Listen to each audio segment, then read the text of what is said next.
তবে কি জলে গেল স্মৃতি হরমনপ্রীতের লড়াই? এভাবেও যে হ্যাট্রিক করা যায় তা কয়জনই বা জানেন? তবে সে হ্যাট্রিক নয়, তবে কিসে হ্যাট্রিক করলো ভারত সেটা জানতে ভিডিওটা অবশ্যই শেষ পর্যন্ত দেখতে হবে। মহিলাদের বিশ্বকাপে ইন্দোরে ইংল্যান্ডের কাছে মাত্র 4 রানে হেরে গেল ভারত। একের পর এক তৃতীয় হার, যার ফলে সেমিফাইনালে ওঠার রাস্তা এখন কঠিন হয়ে দাঁড়িয়েছে স্মৃতি হরমনদের জন্য। অন্যদিকে ইংল্যান্ড নিশ্চিত করে ফেলেছে তাদের সেমিফাইনালের টিকিট, বাকি রয়েছে শুধু একটি জায়গা। সেখানে এখন লড়াই হবে ভারত এবং নিউজিল্যান্ডের মধ্যে। রবিবারের ম্যাচে চোখে পড়ার মতো লড়াই করেছিলেন ভারতের 3 অভিজ্ঞ তারকা স্মৃতি মান্দানা, হরমনপ্রীত কৌর এবং দীপ্তি শর্মা।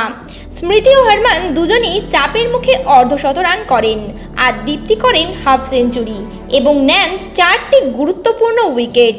কিন্তু এত সব কিছুর পরেও ভারত ম্যাচ জিততে পারেনি। 289 রানের লক্ষ্য নিয়ে তারা মাঠে নামলেও শুরুতেই ধাক্কা খায় ভারত। আর এই হারের পরেই ভারতের সামনে বাকি দুটো ম্যাচ জিততেই হবে, না হলে সেমিফাইনালে যাওয়ার রাস্তা বন্ধ হয়ে যাবে। অন্যদিকে ইংল্যান্ড ইতিমধ্যেই জায়গা পাকা করে ফেলেছে।